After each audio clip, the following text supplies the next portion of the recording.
దేవుని వాక్యంలో నుంచి కొరింథీయులకు రాసిన మొదటి పత్రిక, కొరింథీయులకు రాసిన మొదటి పత్రిక 3వ అధ్యాయం.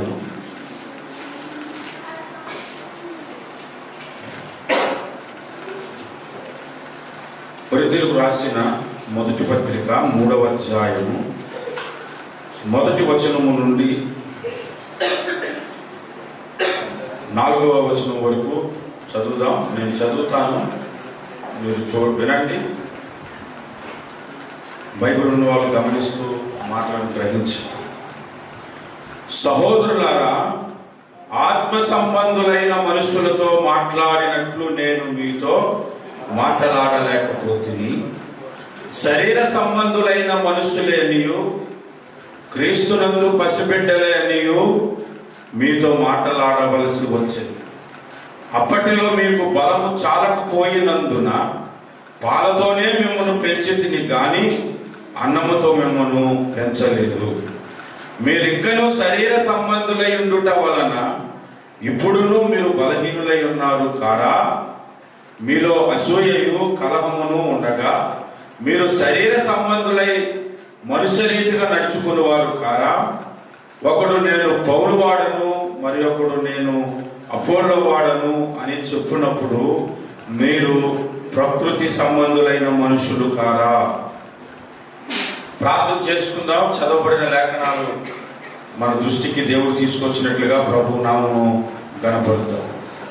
సర్వశక్తిమంతుడా, మహిమగల మహారాజా, యేసు రాజా, పరిశుద్ధ దేవానికి వందనాలు. చదవబడిన నీ దివ్య వాక్యములో నుంచి, నీ మధుర వాక్యములో నుంచి, పరిశుద్ధాత్మ ప్రేరేపణ ద్వారా రాయబడినటువంటి శక్తి కలిగిన మాటలలో నుంచి కొన్ని మాటలు మేము చదువుకొని ఉన్నాం. చదువుకున్నటువంటి మాటలను బట్టి మా హృదయానికి, మా ఆత్మకు అవసరమైన రీతిలో మీరు మాతో మాట్లాడి మీ కొరకు మమ్మల్ని సిద్ధపరిచి స్థిరపరచమని యేసు నామమున ప్రార్థిస్తున్నాము తండ్రి. ఆమేన్.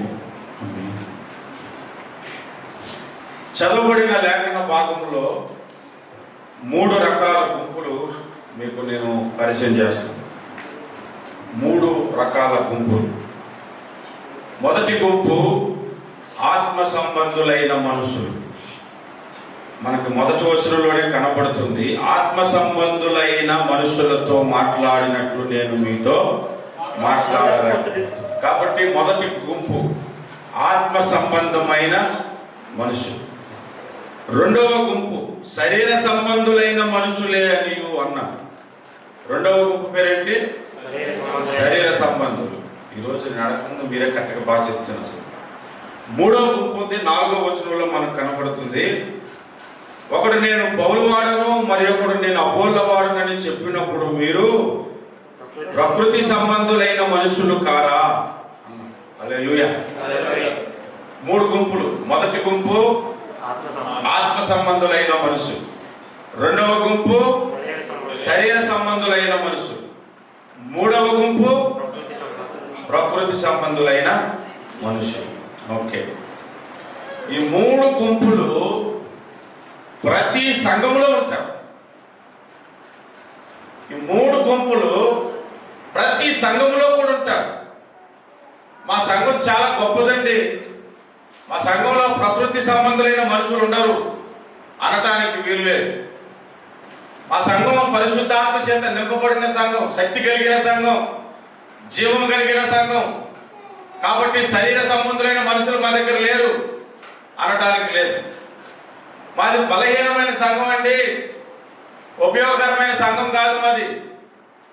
మా దగ్గర ఆత్మ సంబంధులే లేరు అనడానికి కూడా లేదు.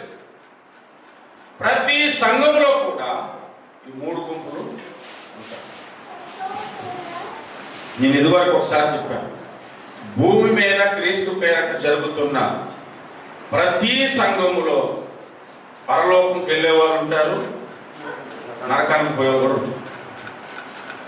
అది పెంతెకోస్తు సంఘం కానీ, మెథడిస్ట్ చర్చెస్ కానీ, మన గాడ్స్ గ్రేస్ మినిస్ట్రీస్ కానీ, ఇంకే మినిస్ట్రీస్ అయినా సరే, ప్రతి సంఘములో కూడా పరలోకానికి పోయే గుంపు ఉంటుంది. ప్రతి సంఘంలో నుంచి నరకానికి పోయే గుంపు కూడా ఉంటుంది. ఉండదు అనడానికి అవకాశం లేదు. పౌలు సేవ చేస్తున్న సంఘాల్లోనే ఈ 3 గుంపులు ఉన్నాయి. కనుక కాస్త శ్రద్ధగా మనం ఈ 3 గుంపులను గురించి కొన్ని పాఠాలు నేర్చుకుని ఏ గుంపులో మనం ఉండాలని ప్రభు ఆశిస్తున్నాడో ఆ గుంపులోనికి చేరటానికి ప్రయత్నించాలి. ఈ 3 గుంపుల్లో ఆఖరి గుంపు నుంచి మనం మొదలు పెడతాం.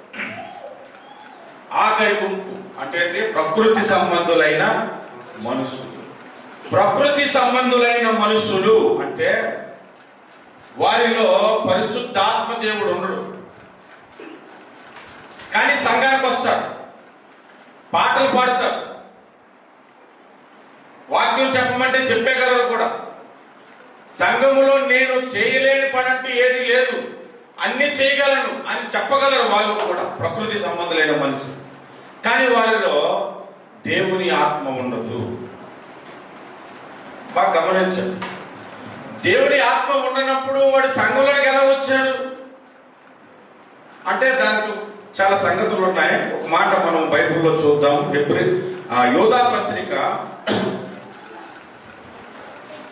యోధా పత్రిక దయచేసి చూడండి. యోధా పత్రిక 16వ వచనం.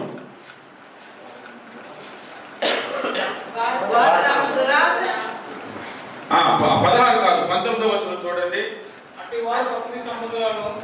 అట్టివారు ప్రకృతి సంబంధులను ఆత్మ లేని వారై ఉండి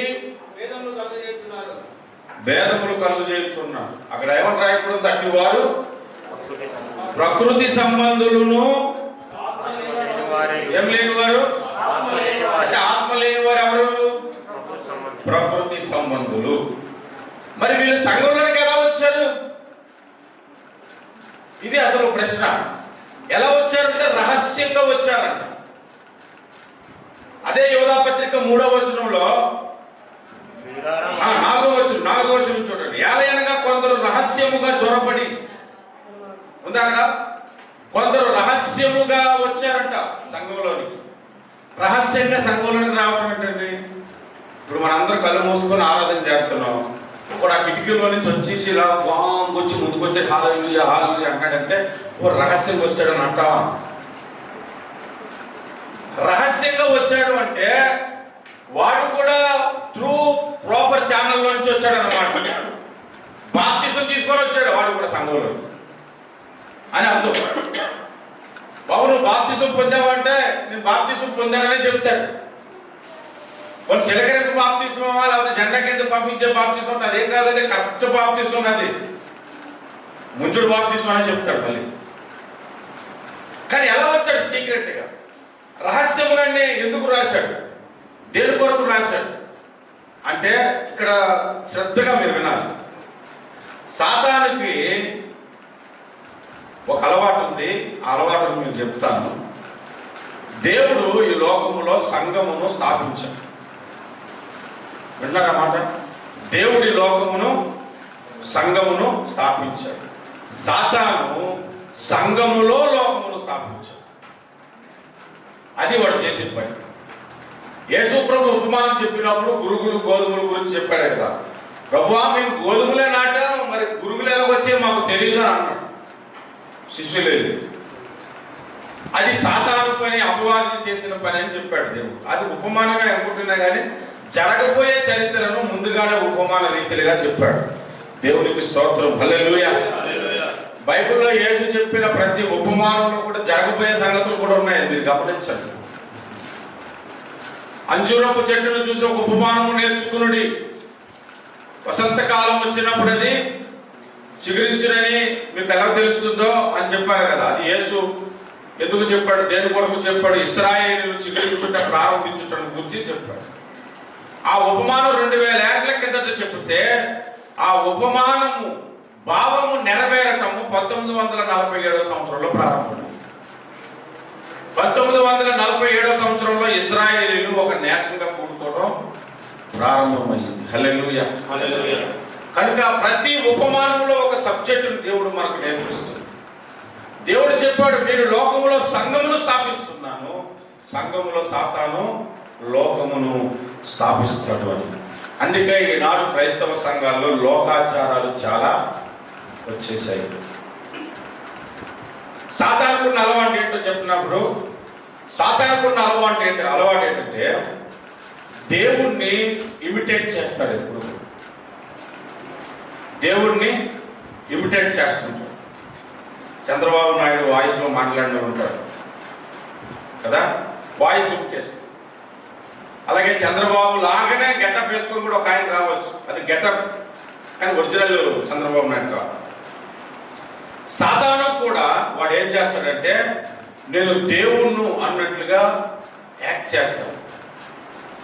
యేసు ప్రభుని గురించి బైబిల్ ఏం చెప్తుంది? నేను నిజమైన వెలుగును అన్నాడా?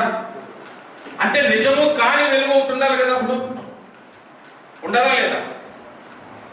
దీనికి కొంతమంది మనల్ని ఎలా అర్థం చేసుకున్నారంటే దేవుడు నేను నిజమైన వెలుగును అంటే నిజము కాని వెలుగు, ఇది బల్బు నుండి వచ్చే వెలుగు, సూర్యుడి నుంచి వచ్చే వెలుగు అనుకున్నాను.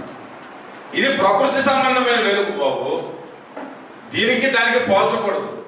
దేవుడు నిజమైన వెలుగు అయితే వెలుగులా నటించి వెలుగు దూత వేషం వేసుకున్న సాతాను ఉన్నాడు అంటే వాడు నిజమైన వెలుగు కాదని అర్థం. హల్లెలూయా. అందుకే మీకు ఈ విషయాన్ని ఎందుకు చెప్తానంటే వాడు ఎప్పుడు దేవుడిని ఇమిటేషన్ చేస్తాడు. దేవునికి పరలోకములో ఒక సింహాసనం ఉంది. ఆ సింహాసనం మీద కూర్చొని, ఆ సింహాసనాన్ని మనం ఏమని స్తుతిస్తాం? అత్యున్నత సింహాసనం అని మనం ప్రభుని ఆరాధన చేస్తాం.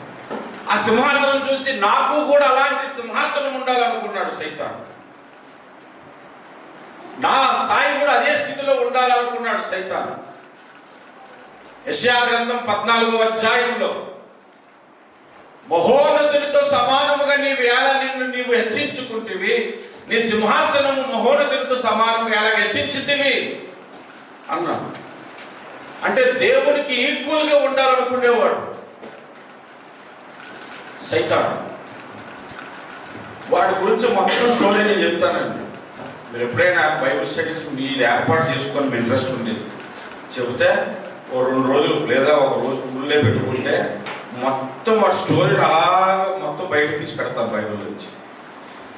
అయినా బైబిల్లో ఆల్రెడీ చెప్పినవి ఉన్నాయి, చాలా వరకు యూట్యూబ్లో మన మెసేజెస్ ఉన్నాయి, మీరు ఫాలో అవ్వచ్చు. వాడు ఏం చేశాడో చెప్తాను చూడండి. దేవుడికి సింహాసనం ఉంది, నాకు సింహాసనం కావాలనుకున్నాడు. దేవుడు వాడిని దాన్ని తరిమేశాడు పరలోకంలో వచ్చి. తరిమేస్తే అప్పుడు వాడు ఏం చేయాలో తెలియక దేవునికి వ్యతిరేకముగా చీకటి ఉంది, చీకటి సామ్రాజ్యానికి అధిపతి అయ్యాడు అన్నమాట. చీకటి సామ్రాజ్యానికి వాడే అధినేత, వాడే ఫౌండరు, వాడే రాజు, వాడే కింగ్, మొత్తం అన్ని. ఇంకా అన్ని దేవుడికి లాగే కాపీ చేస్తాడు ప్రతిదీ కూడా. చైనా ఫోన్ చూడండి, iPhone 5 వచ్చింది అనుకో, iPhone 5 చైనాలో ఒకటి దించుతాడు కదా. దేవుడికి సింహాసనం ఉంది, నాకు సింహాసనం ఉండాలనుకున్నాడు. దేవుడికి సంఘం ఉంది, నాకు కూడా సంఘం ఉండాలనుకున్నాడు. దేవుడికి కుమారుడు ఉన్నాడు, నజరేయుడైన యేసు ఆయన పేరు. నాకు కూడా ఒక కుమారుడు కావాలని ఆదికాండంలో అవన పాపంలో పడేసింది కూడా. అవన పాపంలో పడేసిన తర్వాత సాతాను దగ్గరకు వచ్చి దేవుడు ఎవరు మాట్లాడాడు? నీకును నీ సంతానమునకును వైరమును కలుగజేసేది అన్నాడా లేదా? స్త్రీకిని స్త్రీ సంతానమునకును, నీకును నీ సంతానమునకును అన్నాడు. సాతానికి ఏమంటాడు? నీ సంతానం అంటాడు. అంటే సాతానికి ఒక సంతానము ఉంది. ఈ భూమి మీద పుట్టిన మానవ జాతిలో కూడా అందరూ దేవుని ప్రణాళికలో పుట్టిన లేరు. కొంతమందిని వాడు కూడా పుట్టించాడు. ఈ భూమి మీద కొంతమందిని వాడు కూడా పుట్టించాడు. అందుకే తండ్రి నాటని ప్రతి చెట్టును పెరికి వేయకూడని అంటాడు. కొంతమంది మనుషులకు వాడు తండ్రి, కొంతమంది మనుషులకు దేవుడు తండ్రి. మానవ జాతిని 2 భాగాలు చేశాడు సింపుల్గా. ఇంకా అర్థం కావాలంటే ఆదికాండంలో వంశావళిలో ఎందుకు రాసుకొచ్చాడంటే ఇది దేవునికి సంబంధించిన మనుషులు అని చెప్పడం. దేవునికి సంబంధం లేని మనుషులు కయ్యూరు దగ్గర నుంచి ప్రారంభమయ్యారు. ఆదామవ్వలకు పుట్టిన మొట్టమొదటి వ్యక్తే దేవుడి సంబంధి కాడు, దేవుడి ప్రణాళికలో పుట్టినోడు కాడు. వాడు కూడా భూమి మీద చాలా మంది మనుషులను సృష్టించేసి, దేవుడు మనుషులను సృష్టిస్తుంటుంటే వాడు కూడా మనుషుల్ని సృష్టించడం మొదలుపెట్టాడు. దేవుడు సంఘాన్ని స్థాపిస్తే వాడు సంఘాన్ని స్థాపించడం మొదలుపెట్టాడు. దేవుడు తన కుమారుడిని పంపిస్తే వాడు కూడా తన కుమారుడిని భూమి మీద కన్నాడు. దేవుడు తన ఆత్మ ద్వారా కృపావరాలు ఇస్తే వాడు కూడా దెయ్యపు దురాత్మలను కొందరికి అనుగ్రహించు. కృపావరాలు 9. మీరంతా బైబిల్ చదువుకుంటే కొరింథీయులకు రాసిన పత్రిక 12వ అధ్యాయంలో కృపావరాలు మొత్తం కౌంట్ చేస్తే 9 ఉంటాయి. విశ్వాసం అనేది కృపావరం, అద్భుతములు చేయ వరము, స్వస్థపరచు వరము, భాషలు మాట్లాడు వరము, భాషలకు అర్థము చెప్పు వరము, జ్ఞానవాక్యము, బుద్ధివాక్యము అని వరములు ఉన్నాయి. సాతానికి కూడా 9 వరాలు ఉన్నాయి. నేను ఇంతవరకు చెప్పాను, గుర్తులేదు కానీ టప్పు, టమారా, గజకన్న, గోకన్న అని కొన్ని చెప్తారు చూసా. మొత్తం 9 ఉంటాయి. 9 టైప్ ఆఫ్ స్పిరిట్స్ మొత్తం లోపల పంపిస్తాడు. దేవుడు అపోస్తుల్ని ఏర్పాటు చేసుకున్నాడు. వాడు కూడా అపోస్తులు తీసుకొచ్చాడు. మీరు బైబిల్ తెరిచి చూడండి. కొరింథీయులకు రాసిన 2వ పత్రిక 5వ అధ్యాయంలో, కొరింథీయులకు రాసిన 2వ పత్రిక 5వ అధ్యాయం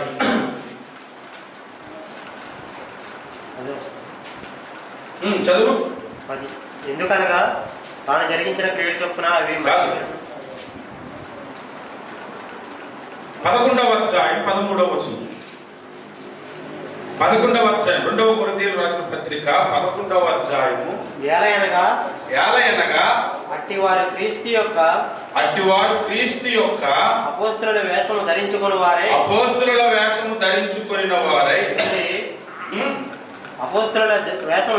వారై ఉండి దొంగ అపోస్తలులను మళ్ళీ చెప్పండి. అంటే నిజమైన అపోస్తలు కాదు. మరి ఎవరిని తీసుకొచ్చాడు ఏమిటో చెప్పండి. వాడు దొంగ అపోస్తలు తీసుకొచ్చాడు. దొంగ ప్రవక్తలు కూడా తీసుకొచ్చాడు. పేతురు రాసిన 2వ పత్రిక 2వ అధ్యాయం 1వ వచనం.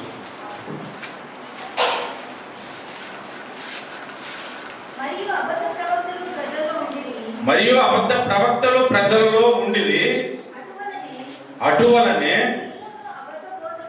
మీలోనూ అబద్ధ బోధకులు అన్నాడు. కరెక్ట్గా బైబిల్ చదవాలండి. ఎంతసేపు కృపావరంలో పడిపోయి, ఆశీర్వాదంలో పడిపోయి దేవుని సత్యాన్ని పక్కకు తోసేశారు నా క్రైస్తవులు. ఇంకా మీరు ప్రకటన గ్రంథం దగ్గరకు వస్తే సాత్విశ్వర సంఘానికి మెచ్చుకుంటాడు. యూదుల కాకయ్యే యూదులను చెప్పుకున్న వారిని నీవు కనిపెట్టితివి కనుక అని ఆ సంఘాన్ని మెచ్చుకున్నాడు. కొంతమంది క్రైస్తవులు కాదు, క్రైస్తవులా చలామణైపోతున్నారు. కొంతమంది యూదులు కాదు, యూదుల్లా చలామణైపోతున్నారు. కొంతమంది ప్రవక్తలు కాదు, ప్రవక్తల్లా చలామణి అయిపోతున్నారు. నేను ఒక ఆమెకి ఈరోజు చెప్పేశాను. ఆమె అన్నీ దొంగ ప్రవక్త అని చెప్పేశాను.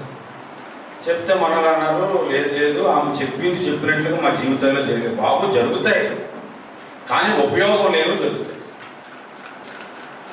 నేను ఒక ఆమెతో ఫోన్లో మాట్లాడాను.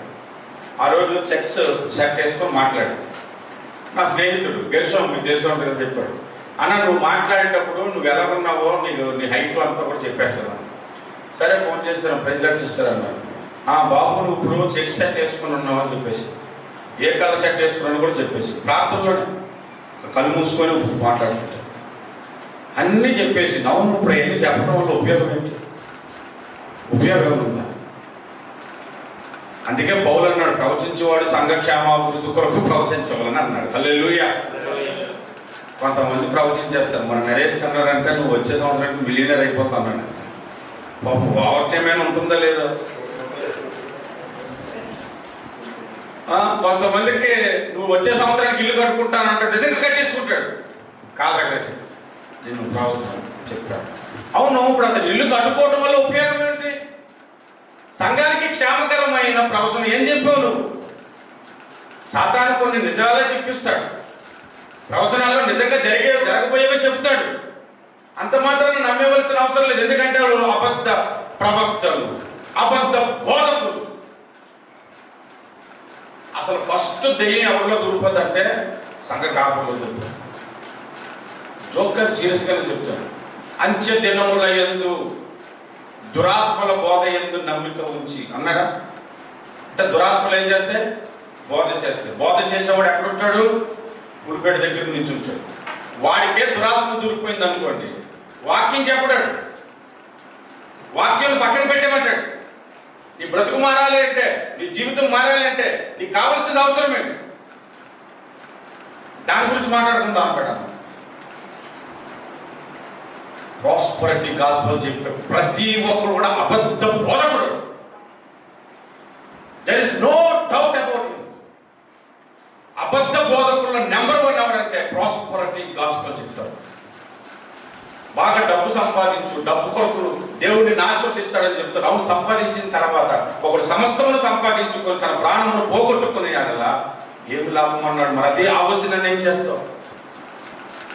అలాగంటే ఒక ఆయన అంటాడు, పేదలకు సువార్త చెప్పడానికి వచ్చాడు. సుధా అందరూ బాబు పేదలకు సువార్త చెప్పడానికే వచ్చాడు. కరెక్టే. బైబిల్లో ఇంకొక మాట కూడా ఉంది. ఏం మాట అది? మిమ్మల్ని ధనవంతులుగా చేయటానికి ఆయన దరిద్రుడాయను అన్నాడు. ఆయన ఎక్కడ ధనవంతుడు? భూమి మీద. భూమి మీద తలవాల్చుకుంటున్నకైనాను నాకు స్థలం లేదని 2 అంగిలు ఉంటే చాలు అనుకున్నాడు ప్రభు. ఆయనకి స్థలం లేదు, భూమి మీద ఆస్తిపాస్తులు లేవు, ఇల్లు కట్టుకోలేదు, ఏం చేయలేదు. పరలోకల ఆస్తి వదిలి వచ్చింది ఎందుకు? మనలను పరలోకంలో ధనవంతులను చేయటం, భూమి మీద ధనవంతులు చేయటం. కానీ వీడు మార్చుకున్నాడు అన్నమాట. వీడు బోధలో మార్చుకున్నాడు. దీనినే అబద్ధ ప్రవక్తలు, అబద్ధ బోధకులు, యూదులు కాకి యూదులు అనేవారు ఉంటారు. ఇప్పుడు చెప్తున్నాను చూడండి, మళ్ళీ అనలైజ్ చేసి చెప్తాను. సాతాను దేవుడు స్థానంలో ఉండాలనుకున్నాడు, అవ్వలేదు. చీకటి రాజ్యానికి సామ్రాజ్యం అధిపతి. దేవునికి సింహాసనం ఉంది, వాడికి సింహాసనం కావాలి. దేవునికి కొడుకున్నాడు, వాడికి కొడుకు కావాలి. దేవునికి ఒక సంఘం ఉంది, అది ఆయన కుమారుడికి ఇచ్చి పెళ్లి చేయాలనుకుంటున్నాడు. వాడు కూడా ఒక సంఘాన్ని ఏర్పాటు చేసుకున్నాడు. అది కూడా ఎక్కడంటే క్రైస్తవులోంచి కొందరిని ఏర్పాటు చేసుకుంటాడు. ఎత్తబడిన గుంపు అంటే ఏడనుకున్నాం? యాంటీ క్రైస్తు సంఘం. ప్రతి దానికి వాడు సృష్టి చేయలేడు, సృష్టిలో కొద్ది పట్టుకొని పోయాడు. సంఘములోనికి కూడా కొందరిని దొంగ విశ్వాసాలు ఎలా పంపించాలంటే త్రూ ప్రాపర్ ఛానల్. బాప్తిస్మం అవుతుంది కదా, బాప్తిస్మం తీసుకునే వస్తాడు. కానీ వాడు దేవుని సంబంధి కాదు. వాక్యం వింటాడు, వచనాలు తెలుసు. ఏ వచనం నిజంగా పరిశుద్ధాత్మ పొందుకున్నాడు కూడా అంత తొందరగా తీయలేడు. వాడు మాత్రం టక్క టక్క టక్క టక్క టక్క టక్క టక్క తీసేసి జన్మభావం లేదని త్వరకొట్టేస్తాను అంటాడు, మోసం తిప్పేస్తానంటాడు.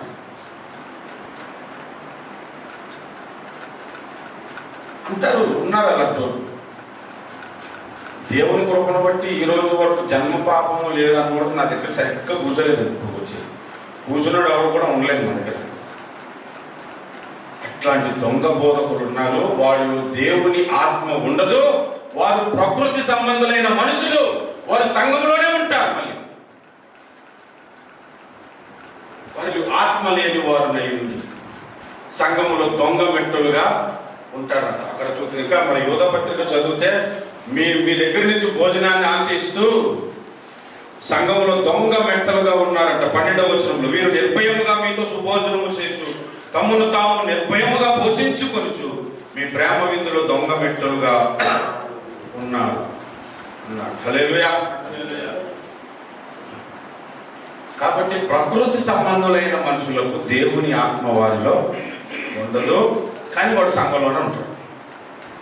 పాటలు పాడతాడు, మంచిగా వాయిద్యాలు వాయిస్తాడు, మంచి ప్రసంగం చేయగలరు, చర్చిలో కుర్చీ వేయగలరు, అన్ని యాక్టివిటీస్లో ఉండగలరు వాళ్ళు కూడా. కానీ వాడిలో ఆత్మ ఉండదు, దేవుని ఆత్మ ఉండదు. వాడు ప్రకృతి సంబంధం. రెండో గుంపు గురించి మనం ఆలోచించేద్దాం. రెండో గుంపు పెట్టి కింద నుంచి పైకి అనుకుంటున్నాను. అటు నుంచి కిందకు వచ్చినాక రెండో గుంపు అది శరీర సంబంధులైన మనుషులు. శరీర సంబంధులైన మనుషులంటే ఎవరు? మీరు ఆలోచించండి. చాలా శ్రద్ధగా ఉండాలి వాక్యాన్ని, కొంచెం డీప్గా వెళ్ళిపోతాం. శరీర సంబంధులైన మనుషులంటే వారు రక్షింపబడిన వారా, రక్షణ పొందని వారా? ప్రకృతి సంబంధులే రక్షణ పొంది లోపగోచరులు అయితే వాళ్ళు రక్షణ పొందిన వారే కదా. వారిలో దేవుని ఆత్మ ఉన్నట్లా లేనట్లా? ఉన్నట్లే. వారిలో దేవుని ఆత్మ ఉన్నది, రక్షింపబడ్డారు. కానీ శరీర సంబంధులు అన్న దగ్గర మనకు ఆన్సర్ దొరికిపోతుంది. ఏంటంటే శరీరం ప్రకారంగా నడుచుకునేవారు. శరీరం చెప్పినట్లు వింటారు, ఆత్మ చెప్పిన మాటను అసలు వినరు. అది శరీర సంబంధులు అంటే. వారిలో దేవుని ఆత్మ ఉంటుంది, కానీ వారు శరీర సంబంధులు. శరీర కార్యములను గురించి బైబిల్లో రాయబడింది. ఇప్పుడు మనం గలతీ పత్రిక దగ్గర వద్దాం ఒకసారి. గలతీలకు రాసిన పత్రిక 5వ అధ్యాయంలో 16, నేను ఈ మాటలు ముందు చూడండి, తీశారు కదా, 16, 17, 18 ఈ 3 వచనాలు శరీర సంబంధులైన మనుషులకు ఆత్మ సంబంధులైన మనుషులకు వ్యత్యాసము తెలియపరుస్తుంది. ఓకే, ఏది 16, 17, 18, 19, 20, 21 వచనాలు అనగా 3 వచనాలు శరీరము యొక్క కార్యాలను తెలియపరుస్తుంది. 22వ వచనం నుండి ఆత్మ ఫలమును గురించి రాయబడింది. 3 భాగాలు చేసాం అక్కడ ఉన్న సబ్జెక్టు. ఇప్పుడు చూడండి 16వ వచనం నేను చదువుతాను. నేను చెప్పినదేమనగా ఆత్మానుసారముగా నడుచుకున్నది, అప్పుడు మీరు శరీరేచ్ఛలను నెరవేర్చాలి. ఇప్పుడు పౌలు దగ్గరికి కొంతమంది జరిగారు, ఎంత అనుకున్నా శరీరం కోరికల మీదకి వెళ్ళిపోతుంది అన్న, మైండ్ ఏం చేయమంటున్నావు అంటే ఆత్మానుసారంగా నడుచుకోండి, అప్పుడు శరీరము కోరికలను మీరు శరీరేచ్ఛలను మీరు నెరవేర్చదు అన్నాడు. శరీరము ఆత్మకును ఆత్మ శరీరమునకును విరోధముగా ఉన్నది. హల్లెలూయా. ఇప్పుడు ఒక్క మాట జాగ్రత్తగా, మనం బాప్తిసం పొందినప్పుడు ఏం జరిగిందంటే పరిశుద్ధాత్మ దేవుడు మనలోనికి వచ్చేసి, according to acts chapter 3, chapter 2, 38 verse 38, 38వ వచనంలో రాయబడి ఉంది, పాప క్షమాపణ నిమిత్తం ప్రతివాడు యేసుక్రీస్తు నామమున బాప్తిస్మం పొందుడి, అప్పుడు మీరు పరిశుద్ధాత్మను వరమును. అప్పుడు ఎప్పుడు? బాప్తిస్మం పొందిన, బాప్తిస్మం పొందినప్పుడే మనలో పరిశుద్ధాత్మ దేవుడు వస్తాడని యేసు ప్రభు కూడా చెప్పాడు. ఒకడు నీటి మూలంగాను ఆత్మ మూలంగాను జన్మిస్తే తప్ప దేవుని రాజ్యము రావడం. పాస్టర్ గారు నీటిలో బాప్తిస్మం ఇస్తాడు, ఆ సమయంలో యేసయ్య అక్కడ ఉండి ఆత్మలో బాప్తిస్మం ఇస్తాడు. 2 ఒకేసారి జరుగుతాయి. కాబట్టి రక్షింపబడు హృదయపూర్వకంగా యేసుని అంగీకరించి వచ్చిన వాడిలో దేవుని ఆత్మ నివాసము చేసుకుంటాడు. చిన్న చితక బలహీనత ఉన్నంత మాత్రం దేవుని ఆత్మ వదిలి వెళ్ళిపోడు. మనం పొందే రక్షణ తుమ్మితే ఊడిపోయే ముగ్గు కాదు. అంత తొందరగా రక్షణను నువ్వు పోగొట్టుకోలేవు. అంతగా పరిశుద్ధాత్ముడు నిన్ను ప్రేరేపిస్తాడు, నిన్ను ప్రేమిస్తాడు కూడా.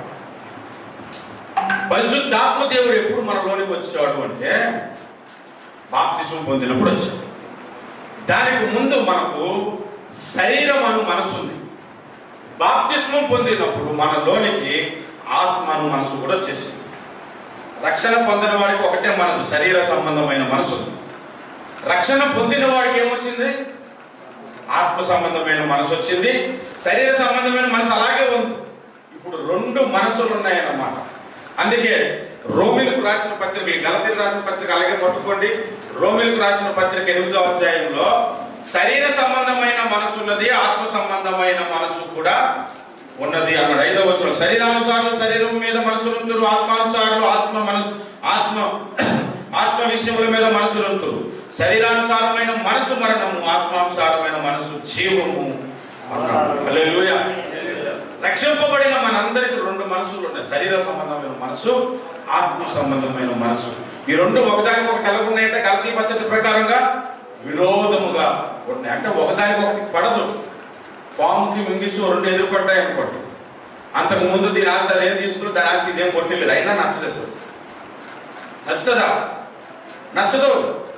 పిల్లి ఎలుక కనిపించాయి అనుకోండి, ఏమైనా అంతకుముందు నన్ను తిట్టాను అందు, ఏమైనా ఆస్తి పట్టుకుని పోయి నా బాల్ తాగేసాను ఇది అందు.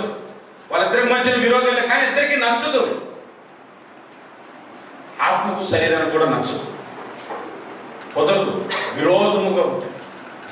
శరీరము బాగా అలసిపోయావు, గ్రైండింగ్ కొట్టావు, వెళ్ళి కొట్టావు, అలసిపోయి కాలు నొప్పులు, మోకాలు నొప్పులు, ఈ 1 వారం మానేజ్ వచ్చేమైంది అంటారు. మానేసావు అనుకో, టైం అంతా దాటిపోయిన తర్వాత వెళ్ళలేకపోయినా అప్పుడు ఆత్మ ప్రేరేపణ బలమైపోతుంది. కొంతమందికి అంత బలహీన ఉన్నా నా దేవుని సన్నిధికి వెళ్ళాలనుకుంటారు, ఆత్మ ప్రేరేపణకు లోబడిపోవాలి. నేను దేవుని మందిరానికి వచ్చే విషయం చెప్పాను. దీన్నే ప్రార్థన గురించి కూడా మీరు ఆలోచించాలి. బాగా అలసిపోయి మనసుకి పడుకుని పొడుగులని చేతి కానీ, ఉదయాన్నే లేచి చేతి కానీ, లేదా రాత్రికి చేతి కానీ, లేదా ఎల్లుండి చేతి కానీ, అయినా ఈరోజు ఉపవాస ప్రార్థన ఉంటే ఒక గంట చేశాక మన సాయంత్రం చేయకపోతే ఏమిట్లేదు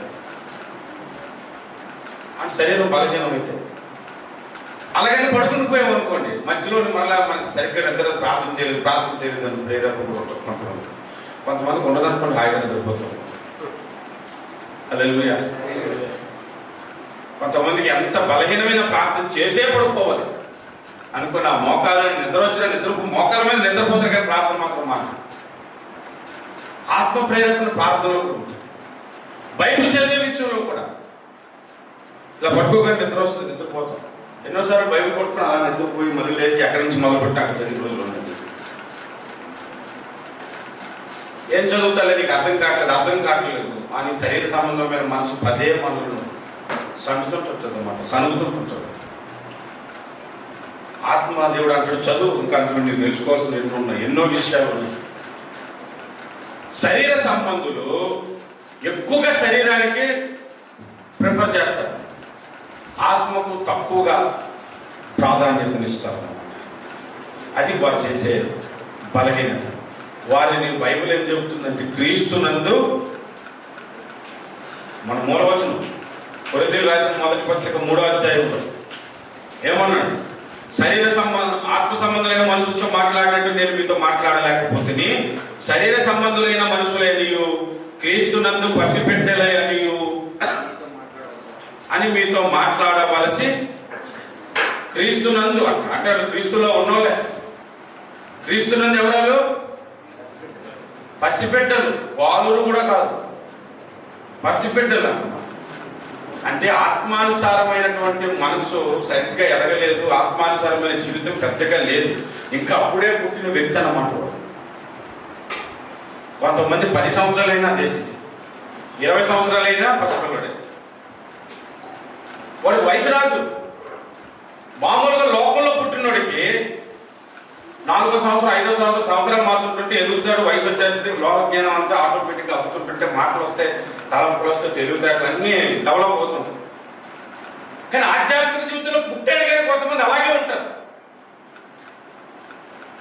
వాడికి ఇంకా వయసు రాలేదన్నమాట, పసిపిల్లోడు. మీరు చూడండి, బైబిల్లోంచి ఇంకొక మాట మీకు చూపెడతాను. హెబ్రీయులకు రాసిన పత్రిక 5వ అధ్యాయంలో దయచేసి గమనించండి. మీకు ప్రసంగం అర్థమవుతాయి, మీరు ధన్యులు. అర్థం కాకపోతే మరి దాని తర్వాత మీరే ఖాళీలు పూరించుకున్నది.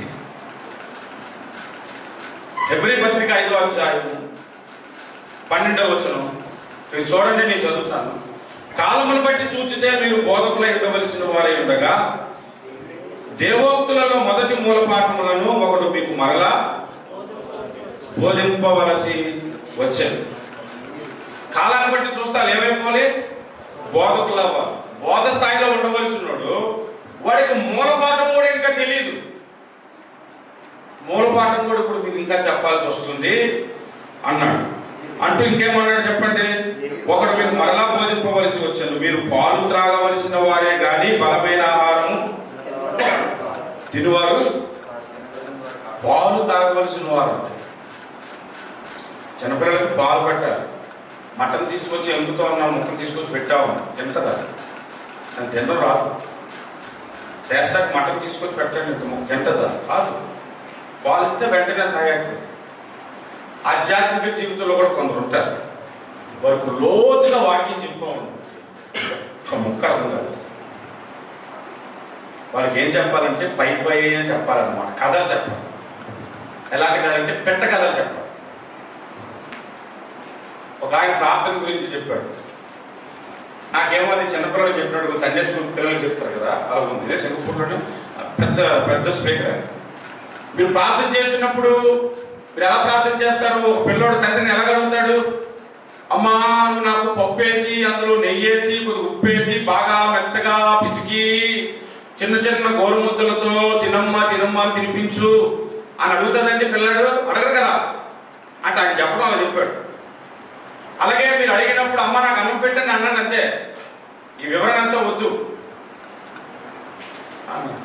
అదేమో నా పక్కన కూర్చోడు ఏం చెప్పండి ప్రసంగం. అది మంచి ప్రసంగం కాదనట్లేదు, చిన్నపిల్లల ప్రసంగం. సండే స్కూల్ పిల్లలను కూర్చోబెట్టి చెప్పేవాడికి బైబిల్ 10-20 సార్లు చదివిన కూర్చోబెట్టి చెప్పే ప్రసంగానికి ఎంత డిఫరెన్స్ ఉంటుంది. ఈనాడు కొంతమంది పాస్టర్లు విశ్వాసం ఎందుకు నచ్చలో చెప్పనా, కింద కూర్చున్నాడుదేమో హై స్టడీ, బైబిల్లో బాగా డెప్త్కి వెళ్ళిపోయిన వ్యక్తి. పాస్టర్ గారికి ఏమో ఇంకా సండే స్కూల్ ప్రసంగాలు చేస్తున్నాడు. పాస్టర్ గారేమో పసిపిల్లోడు, విశ్వాసం ఏమో యవనస్తుడు. మీరు ఆలోచించుకోండి, వయసు వచ్చిన కూర్చోబెట్టి చిన్నపిల్లలు పాఠాలు చెప్తే ఎలా ఉంటుంది, what is this A, this is B అని చెప్తే ఎలా ఉంటుంది. కొంతమంది ప్రసంగాలు అలా ఉంటాయి. పాస్టర్ గారి ఆయనకే నీతి వాక్య విషయంలో అనుభవం లేదు, ఆయనకే వాక్య విషయంలో జ్ఞానం ఇంకా రాలేదు.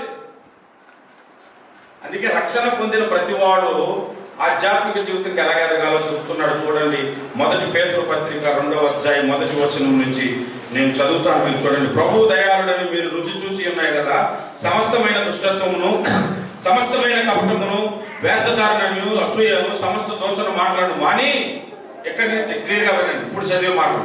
క్రొత్తగా జన్మించిన శిశువులను పోలిన వారై నిర్మలమైన వాక్యమును పాలవలను రక్షణ విషయములో ఎదుగు నిమిత్తము ఆ పాలను ఆపేక్షించు. ఏమంటాడు? కొత్తగా జన్మించిన శిశువులను పోలిన వారే నిర్మలమైన వాక్యం. ఏ వాక్యం ఇది? నిర్మలమైన వాక్యం అంటే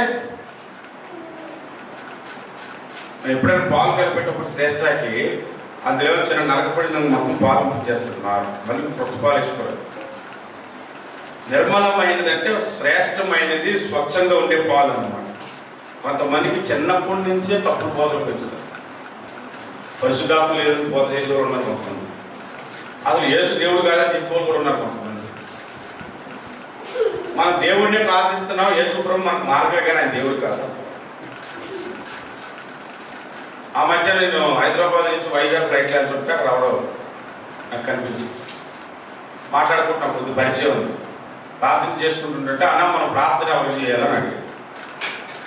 నేను కామన్గా దేవుడికి చేయాలన్నా, అంతేగాని యేసుకి చేయకూడదు కదా అన్న అన్నట్టు. అదే యేసుకి ఎందుకు చేయకూడదు అని అన్నాడు. మీరు ప్రార్థన చేసినప్పుడు ఎలా చేస్తారు అని అడిగాడు. యేసునామని అడుగుతున్నాం తండ్రి అని అంటున్నాం. అంటే ఎవరిని అడుగుతున్నాం? తండ్రిని. ఎవరి ద్వారా అడుగుతున్నాం? యేసు ద్వారా. అంటే యేసు మనం ప్రార్థన చేయకూడదనే కదా అని అన్నాడు. అలాగొచ్చావా? మరి బైబిల్లో మీకు ఏమి కావాలన్నా నన్ను అడగవాలని యేసు ప్రభు అన్నాడు, ఎందుకని అడుగుతున్నాడు అంటే ఇలా ఆలోచన చేస్తారు. యేసునామని అడగాలి, మనం అడుగుతుంది ఎవరిని? ఒక్కోసారి యేసుని కూడా అడుగుతున్నాం కదా, యేసే నాకు దయచేయం అడుగుతాం. ఇది యేసునామని ప్రార్థన చేయకూడదు. అట్లాంటి వాళ్ళు ఉంటారు. వాడికి ఏంటంటే ప్రార్థన గురించి కూడా సరిగ్గా అవగాహన లేదు. వాడు పసిపిల్లడు అనాలి, యవనస్తుడు అనాలి చెప్పండి.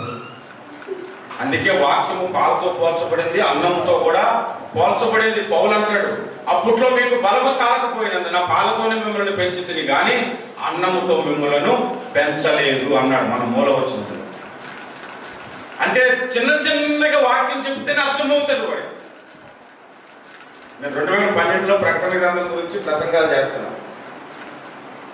2 క్రూర మృగాలు ఉన్నాయి, అందులో 2వ క్రూర మృగం గురించి చెప్తున్నాను.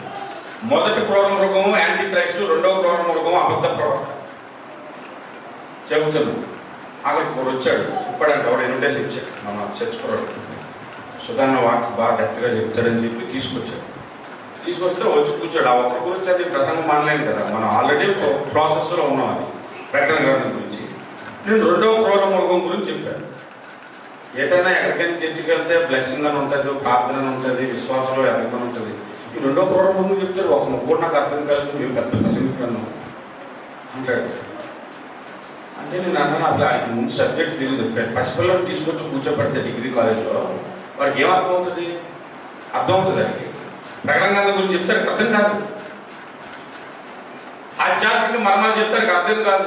సృష్టి ఎలా ప్రారంభమైందో చెప్పాను నాకు అర్థం కాదు. వాడికి ఏ ప్రసంగం అర్థం అవుతుందంటే ఆ చెంగు వస్త్రమును ఇలా ముట్టుకోగానే స్వస్థత పొందిందని చెప్తే కదా ఎగిరి తగ్గైతే అది అర్థం అవుతాం. వాట్ ఏ బ్యూటిఫుల్ మెసేజ్ అనుకుంటాడు. ఓ హల్లెలూయా ప్రైజ్ ది లార్డ్ అనుకుంటాడు అనమాట. కాస్త లోతుగా వెళ్ళాలంటే అర్థం కాదు. ఎందుకంటే ఆధ్యాత్మిక జీవితంలో బలహీనుడు ఇంకా పసిపిల్లలు. వీళ్ళు సంగతులను పై పైన చూచువారంట. నేను అప్పుడప్పుడు వాక్యం లోతుల్లోకి వెళ్దాం అంటాను కదా, దానికి అర్థం ఏంటో చెప్తాను చూడండి. కొరింథీయులకు రాసిన 2వ పత్రిక 10వ అధ్యాయంలో చూస్తే 10వ అధ్యాయము సంగతులను పైపైనే 7వ వచనం. సంగతులను పై పైనే మీరు చూచుచున్నారు. పౌలు అంటున్నాడు కొరింథీయులకు, సంగతులను ఎలా చూస్తున్నారు? వీళ్ళు పై పైన చూస్తున్నారు. బైబిల్ అనేది ఏంటంటే గని భూమిని తవ్వటం మొదలు పెట్టాం అనుకోండి, ఫస్ట్ చిన్న చిన్న చెక్క ముక్కలు, చెత్త, చిన్న చిన్న రాళ్ళు, మట్టి తగ్గుతాయి. కాస్త లోతుకెళ్ళాం అనుకోండి బండరాలు తగ్గుతాయి. ఇంకాస్త లోతుకెళ్ళాం అనుకోండి వేడి ఎక్కువ ఉంటుంది. ఇంకాస్త లోతుకెళ్తే నీళ్లు తగ్గుతాయి. ఇంకా తగ్గుకుంటూ వెళ్ళిపోతే బొగ్గు తగ్గుతుంది. ఇంకా తగ్గుకుంటూ వెళ్ళిపోతే వజ్రాలు వస్తాయి. హల్లెలూయా. బైబిల్ లోపల చూడటం మొదలు పెట్టాము అనుకోండి వజ్రాలు దొరుకుతాయి. దావీదుకు అనుభవం ఉంది కాబట్టి రత్న రాసుల కంటే కోరదగినది నీ వాక్యం అని చెప్పాడు. హల్లెలూయా. వాక్యము పాలు, అన్నము. వాక్యములో పైన సబ్జెక్ట్ ఏమో పాలు, లోపడున్న రహస్యాలు, మర్మాలు, దేవుని మనసును గుర్తించే సందేశాలు అన్నం. హల్లెలూయా. మీరు ఏ స్థాయిలోకి రావాలనుకుంటున్నారు? ఇంకా క్రీస్తు నుండి పసిపిల్లలేనా? ఇంకా క్రీస్తు నుండి పసిపిల్లలు అయితే వాళ్ళకున్న బలహీనతలు ఏంటో చెప్పనా? మీరు ఇంటికి వెళ్ళాక చదువుకోండి. ఎఫెసీ పత్రిక 4వ అధ్యాయంతో చదువుకోండి. మీరు పసిపిల్లలై ఉండి ఇటు అటు గాలి చేత కొట్టుకొని పోయినట్లు ఉండక అన్నాడు. అంటే ఈ ప్రసంగంలో వచ్చిందనుకో నీ చచ్చిపోతాడు. అక్కడ ప్రసంగం చేసిందంటే ఆ చర్చకి చెట్టుకొచ్చేస్తుంటాడు. ఎక్కడ నిలకడగా ఉండడం అన్నమాట. ఎక్కడ ప్రసంగం ఉంటే అక్కడ బాగుంది అనుకుంటారు. అది అందులో రెస్టారెంట్ సత్యమేంటో గ్రహించు. గాలి కట్టి ఇటు కొట్టుకున్నాడు. పసిపిల్లలు సత్యాన్ని గ్రహించలేడు. నేను విశాఖపట్నంలో పుట్టి పెరిగాను కదా. చిన్నప్పుడు మా అమ్మ స్కూల్కి పంపించేటప్పుడు అన్న ఎవరైనా నీకు పిలిచి లడ్డు వచ్చి బాబు తిను అంటే తినకనన్నా లడ్డూలో మత్తు చల్లి తినేసిన తర్వాత పిల్లల్ని దిగిపోతున్నారంట, వాళ్ళు బలిచ్చేస్తున్నారంట అంటే మన ఆవిడని పట్టించారని తింటాం చిన్నప్పుడు అందువల్ల. కానీ మా అమ్మ ఆర్డర్కి అప్పుడు వచ్చింది. ఇప్పుడు ఇంత ఎదిగిన తర్వాత 30 ఏళ్ళు వచ్చిన తర్వాత నాన్న ఎవరైనా నీకు లొట్టిస్తే తెలుగురాని తెలియని వ్యక్తులకు మనం ఎందుకు తింటాం? తెలియతాడు ప్రజలకు తినంటే తింటాం. పసిపిల్లలు తింటారు, పెద్దోళ్ళు తింటారు. ఆ మధ్య ట్రైన్లో జర్నీ చేస్తుంటే ఒకడు వాళ్ళు పుట్టినరోజు అంటే అందరికి స్వీట్స్ వచ్చాడు. నేను తినలేదు, ఎందుకంటే అందరు తీసి పడుకుంటారు. మొత్తం ట్రైన్లో ఖాళీ అయిపోతాయి. నేను తినలేదు. పెద్దోళ్ళు తినరు, అంత తొందరగా అలాగే తింటాం, తర్వాత తింటాం చెప్పి చాలామంది బ్యాగులో పెట్టుకోరు. అందరు తీసారనుకోండి భోగిలోని మొత్తం అందరు బ్యాగులు ఖాళీ. మనం పెద్ద అయిన తర్వాత తినం. అదే వాక్యం విషయంలో అనుభవం ఉందనుకోండి ఈ ప్రసంగం రాంగో కరెక్టో అని చెప్పగలుగుతాం. అనుభవం లేదనుకోండి అది కేవలం మనకి గొప్ప ప్రసంగం, ఆ అరుపులు మనకి పెద్ద ప్రసంగం. కొంతమంది ప్రసంగం చేసేటప్పుడైతే ఎన్నిసార్లు అంటారో, దేవుడు మిమ్ములను సమృద్ధిగా దీవించుగాక. ప్రసంగం అంతా ఇలాగే మాట్లాడుతుంటారు కానీ అందులో ఒక్క విషయం కూడా సరిగ్గా చెప్పడే. దేవుడు మిమ్మల్ని వర్ధిల్ల చేయునుగాక. సంగం ఆమెను చెప్పండి. కొంతమంది ప్రసంగం చేసేటప్పుడు నేను చెప్తుంటాను ప్రవచనాలు, ఆ రిసీవ్ అని అనాలంట. తెలుసా మీకు? ఆ రిసీవ్ అని అనాలంట. సింగపూర్లో ఒకసారి నేను మా ఆవిడ ప్రసంగానికి వెళ్ళాం. ప్రసంగం చెప్తున్నారు ఆయన. అనుకోకుండా ముందు రోజులో కూర్చున్నాం. వెనక రోజులో కూర్చుంటే నేను పెద్దగా యాక్సెప్ట్ చేయను. ముందు రోజులో కూర్చోవడం వల్ల కనబడుతుంది. ఆయన ప్రసంగంలో ఏం చెప్పాడంటే, యోర్దాను నీళ్లు తగలగానే వెనక్కి వెళ్ళిపోయాయి. మీకు యోర్దాను వంటి శ్రమలు నీ కాలు దగ్గర కూడా రావు. ఇప్పుడు మీ కాలుతో చెప్పండి అన్నాడు. అందరు వంగండి, మీ కాలు చూడండి, మీ పాదాలు చెప్పండి. ఓ మా పాదమా అని చెప్పాలన్నమాట. ఓ మై ఫీట్ అని ఆయన ఇంగ్లీష్ చెప్తున్నాడు. కొంతమంది ఇంగ్లీష్లో, కొంతమంది తెలుగులో. నీకు శోధన రాదు, నిన్ను ముట్టుకోగానే ఆ శోధనే మాడికి పోతుంది అని చెప్పండి. ఆయనతో పాటు మీరు కూడా చెప్పాల్సి వచ్చింది. మరి ముందునే కూర్చొని చెప్పకపోతే మళ్ళీ ఏమనుకుంటాడేమో. ఏంటో బాబు గోడ శోధన రాదని వాడు చెప్పాడు. వస్తుంది, వచ్చినప్పుడే కొద్దిగా దేవుని కొరకు నలగొట్టబడతాడు. కన్నీటి ప్రార్థన ఎప్పుడు వస్తుందండి? కడుపు నిండుగా తిని హాయిగా బ్యాంకులో కోట్లు ఉండి హాయిగా ఉందనుకో, మన కన్నీటి ప్రార్థన వస్తుందా? ఒక్క రోగం కూడా లేదనుకో, ప్రభువా ఎప్పుడు నన్ను స్వస్థపరుస్తాను, వారికి నేను శోధించగా దేన ప్రార్థనలు నాకు చేసిరన్నాడు యెషయా గ్రంథంలో. రాదంట. యేసు ప్రభు అన్నాడు, నేను మీకు మాదిరిని, నేను లోకంలో చేయించిన అనేక శోధనలు నాకు వచ్చాయి, మీకు కూడా లోకంలో శ్రమ కలుగును అని చెప్పాడు. చిన్నపిల్లల ప్రసంగాలు ఉంటాయి, వాళ్ళే శరీర సంబంధులు, వాళ్ళ దగ్గరికి వచ్చిన కూడా శరీర సంబంధం. పసిపిల్లలే ఆత్మ సంబంధులు దగ్గర. మూడవది ఆత్మ సంబంధులు ఎవరు? ఇక్కడ మాత్రం చాలా శ్రద్ధగా వినాలండి వాక్యాన్ని. నేను రక్షింపబడిన కొత్తలో నేను పెంతుకోస్తు చర్చిలో రక్షింపబడ్డాను. పెంతుకోస్తు చర్చికి వెళ్ళాను. మాకు అక్కడ పాటలు పాడుతుంటే ఎలా ఉండేదంటే, పాటలు పాడుతుంటే ప్రభు ఆత్మ నాపై కుమ్మరించబడినప్పుడు సాంగ్ పాడేవాడు ఎక్కువగా. తర్వాత శక్తి చేత కాదు, నేను రక్షింపబడిన కొత్తలో. ఇప్పుడు ఆ పాటలు ఆవిడ పాడుతున్నాను. ప్రభు ఆత్మ నాపై కుమ్మరించబడినప్పుడు అని పాడుతుంటే అగ్ని దిగొచ్చినట్టు కొంతమంది గర్రమని కొట్టించుకొని పడిపోయారు. వాళ్ళని చూసి అనిపించేది, పాస్టర్ గారి దగ్గరికి వెళ్తుంది, ఏంటంటే పాస్టర్ గారు పాటలు పాడేటప్పుడు పడిపోతారు కొంతమంది, మన సంఘం ఆత్మ సముద్ర సంఘం బాబు అని చెప్పారు. ఓహో, నేను కూడా పరిశుద్ధాత్మ అభిషేకం పొందుకోవాలి, పరిశుద్ధాత్మ నింపబడితే ఆత్మ సంబంధం అయిపోతానా అని ప్రార్థన చేసి కనిపెడుతుంటాడు. ప్రభు నా మీద చెప్పొచ్చు అందరూ పడిపోతుంటారు కానీ చూస్తున్నాడు, ఈ పడిపోయాడు నేను పడిపోండి కాదు, నాకేం అర్థమయ్యేది కాదు. మా చర్చిలో ఒక ఆయన పాట పాడుతుంది. ఆయన పాట పాడుతున్నప్పుడు ఫస్ట్ ఒకలా స్టార్ట్ అవుతుంది, ఎండింగ్ వచ్చేసరికి ఆయన ఎక్కడ ఉంటాడో తెలియదు, మైక్ ఎక్కడ ఉంటుంది. తర్వాత కొంతమంది భాషలు మాట్లాడుతుంటారు. వాళ్ళు భాషలు మాట్లాడుతుంటుంటే నాకు నిజంగా తెలియని ఆనందం అండి. నిజంగా వాళ్ళ భాషలో మాట్లాడుతుంటుంటే నేను కూడా అలా మాట్లాడేసి దేవుడు బలపడిపోలి, ఇంకా స్థిరపడిపోలి, ఆత్మ సంబంధం వ్యక్తిగా నన్ను మలుచు అని ప్రార్థన చేసేస్తుంటాడు నాతో పాటు. వీళ్ళు భాషలో మాట్లాడుతున్నారు, వీళ్ళు ఎలాగా అంత అభిషేకం చేత పడిపోతున్నారు అని అనిపించేది. కొంతమంది అంతా అయిపోయిన తర్వాత మైక్ ఇస్తారు సాక్షి చెప్పమని, వచ్చేస్తారు మైక్ పట్టుకోండి, ఇలా ముసుకేసుకుంటారు. ఫస్ట్ వేసుకొని మరిండి ఇందాక పాస్టర్ గారు ఆరాధన చేస్తుంటే పెద్ద వెలుగండి, అంత వెలుగండి అంటాడు. ఒక ఆయనంట 10 రోజులు దేవుడితో సహవాసం చేయాలని గదిలోకి వెళ్ళిపోయి లైట్ గీట్లన్నీ ఆపేశాడు. నన్ను ఎవరు బయటకు తీసుకురాకుండా రాన్నారు. నన్ను ఎవరు బయటకు వెళ్ళకండి, 10 రోజులు దేవుడితో ఉండాలి, 10 రోజుల తర్వాత నేను బయటకు తీసుకొని 10 రోజులు దేవుడితో ప్రార్థన చేసి ఏదో ఒకటి దేవుడి దగ్గర పొందుకొని బయటకు వస్తాను. లోపలికి వెళ్ళి ప్రార్థన చేస్తాడు, నిద్ర వస్తే పడుకునిపోయాడు, మెలకు వచ్చి ప్రార్థన చేసాడు, నిద్ర వస్తే పడుకునిపోయాడు, మెలకు వస్తే ప్రార్థన చేసాడు. ఈ బయట ఉన్నోడికి 5 రోజుల తర్వాత ఏమైందంటే లోపల ఉన్నోడు సౌండ్ లేదు, లోపలికి వెళ్ళొద్దు అన్నాడు. మనిషి బ్రతుకున్నాడా చనిపోయాడో తెలియదు కదా. అరే సౌండ్ రావట్లేదు, 1 గంట 2 గంటలు గమనించా, సాయంత్రం వరకు చూస్తే పడుకొని ఉన్నాడు. ఆయన తర్వాత లేచి మోకరించి ప్రార్థన చేస్తున్నాడు. ఏంటి మనిషి సౌండ్ రావట్లేదంటే వాయిస్ పోయింది. ప్రార్థన చేసి చిన్నగా ప్రార్థన చేసుకుంటాడు, ఇక బయట కనపడట్లేదు. కనీసం వాళ్ళు బతుకున్నాడు లేదు చూద్దామని చెప్పి ఆ కిటికీ వైపు మోకరించి ప్రార్థన చేస్తున్నాడు. లోపల చీకటి ఉంది, చిన్న తలుపు తీశారంట అంతే. ఈ సూర్యకాంతి ఎప్పుడైతే పడిందాడు మొక్క మీద, ప్రభువాలు వచ్చేసాను నేను అంటున్నాడు.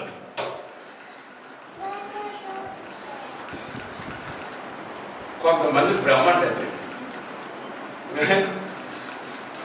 నేను కూడా చాలా కాలం ప్రార్థన చేసి భాషలు మాట్లాడాలని కోరుకుంటాను.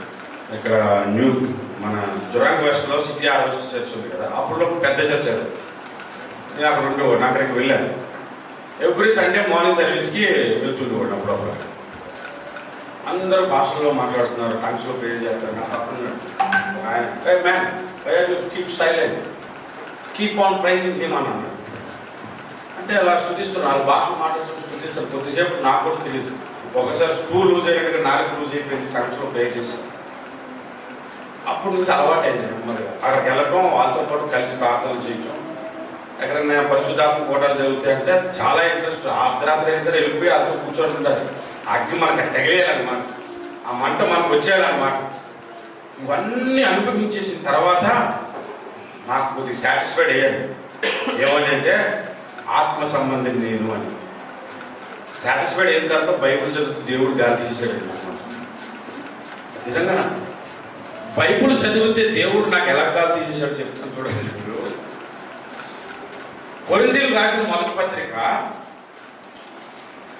మొదటి అధ్యాయం చూడండి ఒకసారి. మొదటి అధ్యాయం 7వ వచనంలో పౌలు కొరింథీయులకు ఏమంటున్నాడు? కనుక ఏ కృపావరమందును లోపము లేక మీరు మన ప్రభు అయిన యేసుక్రీస్తు ప్రత్యక్షత కొరకు ఎదురు చూచుచున్నారు అన్నాడు. దానికి ముందు వచనం కూడా చదువుతాయి 5:6. క్రీస్తును కూర్చిన సాక్ష్యము మీలో స్థిరపరచబడినందున ఆయన యందు మీరు ప్రతి విషయములోను అనగా సమస్త ఉపదేశములోను సమస్త జ్ఞానములోను ఐశ్వర్యవంతులైతిరి. గనుక ఏ కృపావరమునందును లోపము లేక ఉన్నారంట. అంటే కృపావరాలన్నీ కూడా ఈ కొరింథీ సంఘంలో ఉన్నాయి. అర్థమవుతుందా?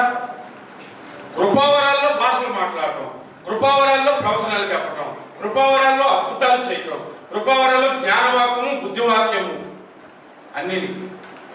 అన్ని ఉన్న వీళ్ళు ఏమన్నాడు ఇక్కడ పౌలు? క్రీస్తునందు పసిపిల్లలే అనియు శరీర సంబంధులే అనియు అంటాడు. అలాగే అప్పుడు నాకు డౌట్ వచ్చింది. ఓహో, కృపావరాలు కలిగి ఉన్నా కూడా ఆత్మ సంబంధం కానన్నమాట. ఇంకా ఏదో ఉంది. మన ఆత్మ సంబంధం కావాలి అంటే బాగా ఆలోచించి ఆ కేసన్ గారి పాట భలే పెచ్చగా పాట ఉంటుంది. తెనాల్లో జ్యోతిర్మయ పాట 2 గంటలు పాడింది. 2 గంటలు పాడినంతసేపు కూడా ఎవ్వరు కూడా ఎంతసేపు పాడుతున్నా అనలేదు, ఇంకా పాడుతూ బాగున్నా అన్నారు. మరి అలాగే పాట డ్రమ్స్ మీద పాడేసేవాడు కేసరి గారి పాట. కొత్తగా వచ్చిన పాట ఏదైనా సరే అలాగా ఎత్తి పాడేసేవాడు. ప్రార్థన చేస్తున్నప్పుడు ఒకసారి మా మేనకోడలు ఉంది, మామయ్యను ఆరాధన చేస్తే నా ఉన్నదంతా కరిగిపోతుంది అసలు అని అనిపిస్తుంది. అయినా కూడా నేను ఆత్మ సంబంధి కాను అని అర్థమవుతుంది. మరి వాడు ఆత్మ సంబంధి అయిన వాడికి ఉండే క్వాలిటీస్ ఏంటి? ఒక విషయం చెప్తాను శ్రద్ధ కాబట్టి. అదే కొరింథీ పత్రిక మొదటి అధ్యాయం 7వ వచనంలో మనం ఏం చదువుకున్నాం? కృపావరమునందు వారికి ఏ లోపము లేదు కదా. 12వ అధ్యాయం దగ్గరికి వస్తే మొదటి వచనం దగ్గరికి, మరియు సహోదరులారా ఆత్మ సంబంధమైన వరములను గురించి మీకు తెలియకుండా నాకు ఇష్టము లేదు అని చెప్పి కృపావరం గురించి చెప్పడం మొదలు పెట్టారు. వాళ్ళకి కృపావరం నందు ఏ లోపము లేదు. అంటే అక్కడ ఉన్న వాళ్ళకి భాషలు మాట్లాడే వరం ఉంది, భాషలకు అర్థం చెప్పే వరం ఉంది, స్వస్థపరిచే వరం ఉంది, అద్భుతాలు చేసే వరం ఉంది, చాలా విశ్వాసం ఉన్న వరం ఉంది. వరాలన్నీ కలిగి ఉన్న వాళ్ళే. ఇక్కడికి వచ్చాక ఆత్మ సంబంధమైన వరములను గురించి మీకు తెలియకుండా నాకు ఇష్టం లేదంటే అప్పుడు అర్థమేంటి? వాళ్ళు తెలియదనే కదా.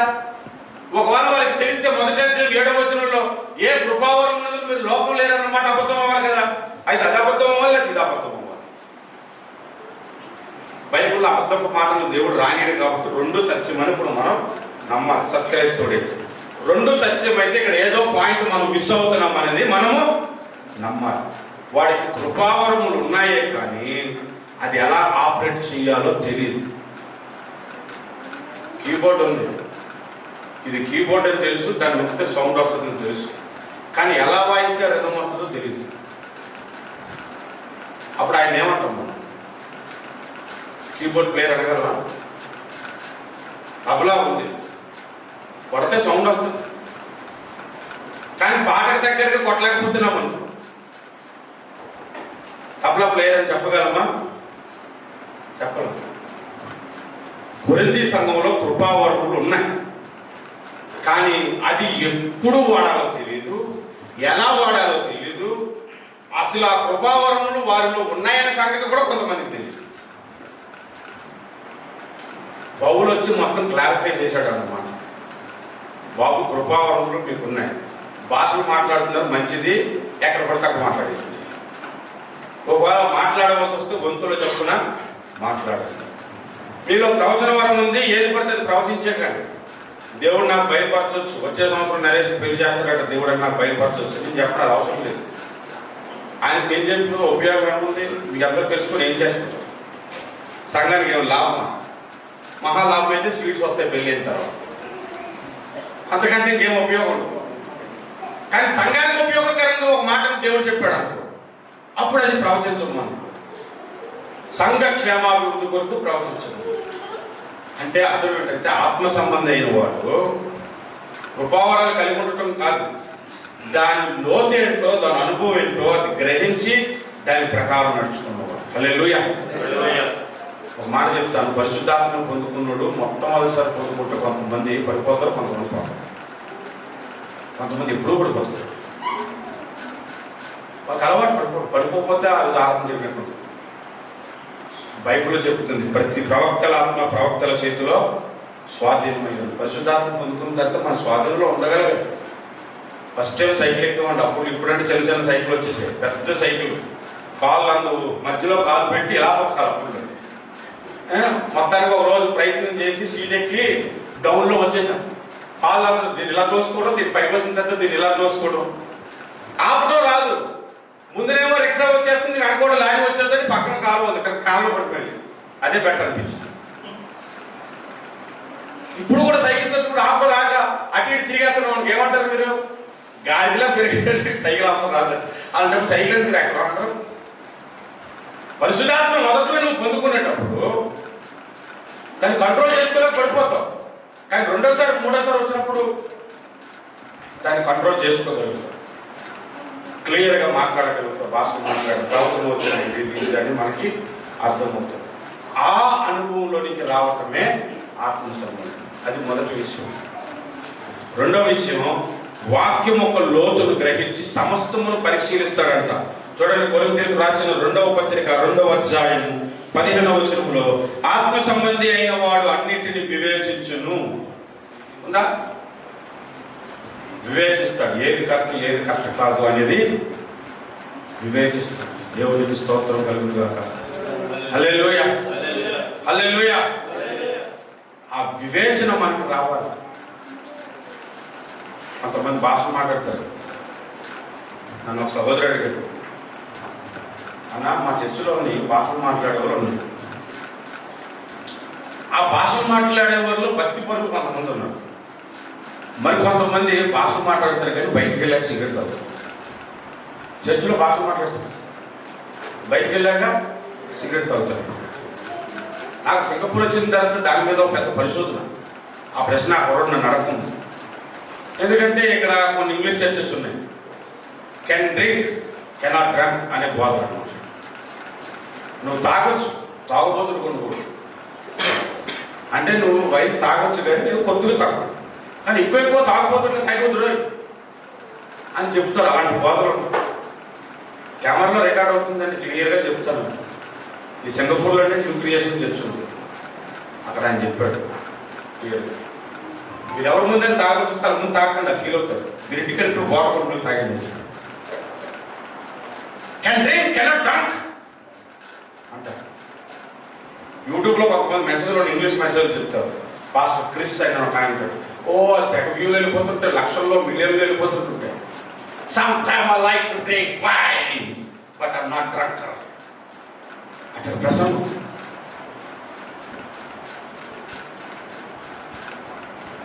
అలాంటి బోధ మీద వెళ్ళిపోయింది అనుకో, మీరు ఎలా దాన్ని వివేచిస్తారు? ఎలా వివేచిస్తారు చెప్పండి? మద్దతులు కలిగిన వారు దేవుడి రాజ్యంలో స్వతంత్రించుకోవడానికి పౌలు చెప్తాడు అని మీరు ఆలోచించారు. అలా కాకుండా ఇంకో ప్రశ్న కూడా అనుకోవచ్చు, తిమోతి నీ కడుపు నొప్పి నిమిత్తం కొద్ది ద్రాక్షరసం పుచ్చుకోయా అన్నాడు. అవును, తిమోతి కడుపు నొప్పి కొద్ది ద్రాక్షరసం పుచ్చుకోండి, నీకే కడుపు నొప్పి ఏమీ లేదు, నీ ఎంజాయ్మెంట్ నీది. అప్పుల్లో ద్రాక్షరసం అనేది మత్తుకు వాడేవారు. ఇప్పుడు ఆపరేషన్ చేస్తే మత్తుకు వాడతారు కదా, మత్తు లేకపోతే పట్టుకోసారు కదా, మత్తు లేకపోతే కాలు ఆపరేషన్ చేయరు కదా, ఎముకలు ఎరిచారు కదా. అందుకని అప్పుల్లో కడుపు నొప్పి తట్టుకోలేకపోతుంటే కాస్త నిద్రపోవటానికి అది మెడిసిన్లా వాడమన్నాడు. అది మెడిసిన్ లాగా లేక పౌలే చెప్పాడు తాగమని అంటాడు. మరి అదే పౌలు చెప్పాడు మద్యముతో మత్తులై ఉండకుడు కానీ ఆత్మ పూర్ణులై ఉండు అన్నాడు. మరి పౌలు చెప్పిన మాట ఇక్కడ ఈ మాట ఎందుకు నువ్వు తీసుకోవు? అదే ఆత్మ సంబంధి అయిన వాడైతే దానిని వివేచిస్తాడు. ఇప్పుడు భాష మాట్లాడేదానికి వస్తాను. ఇక్కడ కూడా తాగుబోతులు కూడా భాష మాట్లాడేస్తారు. ఇంగ్లీష్లో మెసేజ్ బయటకు వెళ్తే దుకాణాల్లో తాగిస్తూ ఉన్నాడు.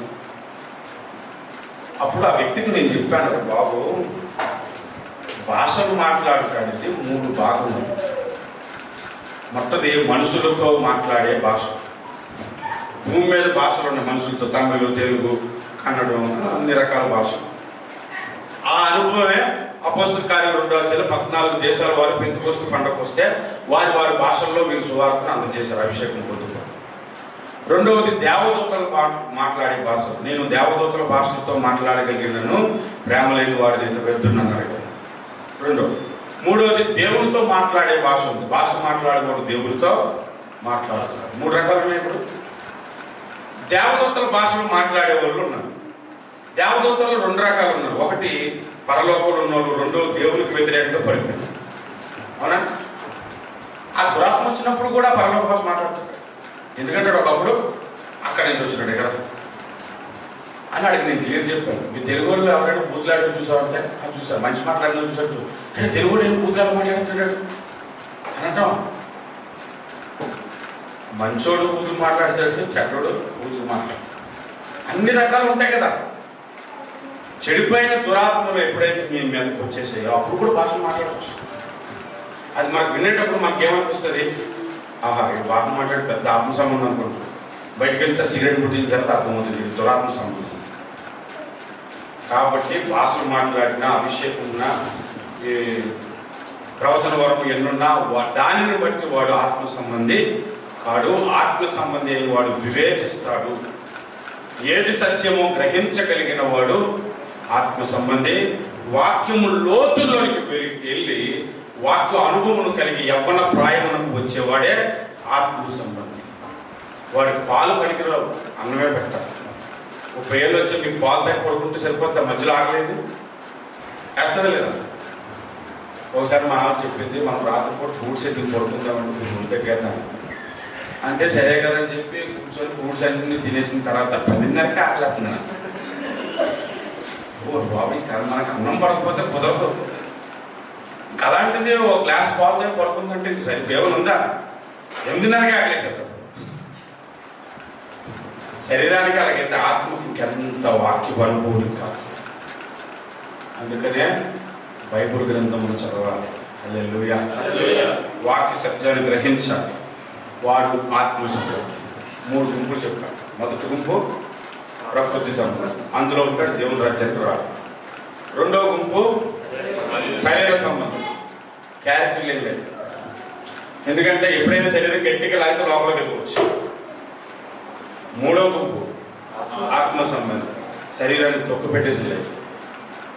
వాడు 100% పరలోకి రాత్రికి మీరు రేసు రాకపోతే వెళ్ళిపోతారు, అంతకుముందు చేతులు వెళ్తారంటే ఇలా చేస్తాడు అనమాట. హల్లెలూయా. మీరు దేని సంబంధులుగా ఉండాలనుకుంటున్నారు? లేచి నిల్చుందాం, చిన్న ప్రార్థన చేస్తాను. కానుకలు పట్టేవాళ్ళు కూడా పట్టండి, లేట్ అయిపోయింది కాబట్టి. హల్లెలూయా. పరిశుద్ధుడైన మా తండ్రి, జీవాధిపతి, ఈ పొందిన దినమందు సంఘానికి 3 గుంపులను పరిచయం చేసి మాట్లాడారు. మేమైతే ప్రకృతి సంబంధులుగా ఉండకూడదు నాయన, మేమైతే మీకు ఇష్టలుగా మేము ఉండాలని ఆశపడుతున్నాం. సర్వజ్ఞానిని పొందిన ఆత్మ సంబంధులైన పిల్లలుగా మమ్మలను మలచండి. వాక్యపు విషయంలో అనుభవం కలిగిన వారమై ఉండి నీ కొరకే మేము బ్రతకడానికి సహాయం చేయమని ప్రార్థిస్తున్నాము. నీకు స్తోత్రాలు, వందనాలు స్వామి, నీకే వందనాలు. ఓ కృపగల రాజా, నీకే వందనాలు. ఆయన స్తోత్రాలు చెల్లిస్తున్నాను. హల్లెలూయా, హల్లెలూయా, హల్లెలూయా, హల్లెలూయా. పాట పాడుతుండగా ప్రభు కానుకలు సమర్పిద్దాం, ప్రార్థన కంటిన్యూ చేస్తాం. దయగల హృదయుడవు నీ స్వాస్థ్యము ఎన్నడు ఎడబాయవు. ఎడారిలో ఊటలను జలరాశులలో ఏర్పరచువాడవు. సర్వలోకము నీకు నమస్కరించి నిన్ను కొనియాడును. దయగల హృదయుడవు నీ స్వాస్థ్యము ఎన్నడు ఎడబాయవు.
మీ ప్రియ పిల్లలు తీసుకొచ్చిన కానుకలను దీవించండి, ఆశీర్వదించండి.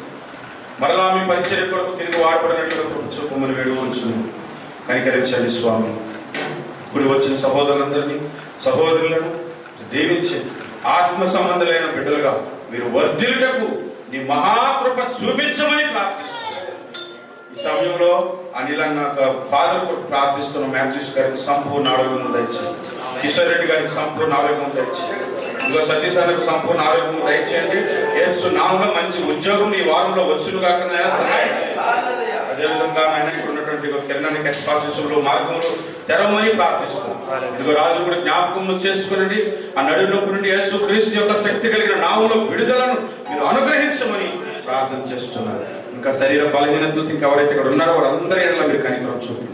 మా పర్మనెంట్ రెసిడెన్స్ విషయంలో సహాయం చేసి అద్భుత కార్యం చేసి సెమినార్ స్కూల్ ఫీజు విషయంలో గొప్ప కార్యం 2 రోజుల్లో మీరు చేస్తున్నారు. మీకు వందనాలు తెలుస్తున్నారు.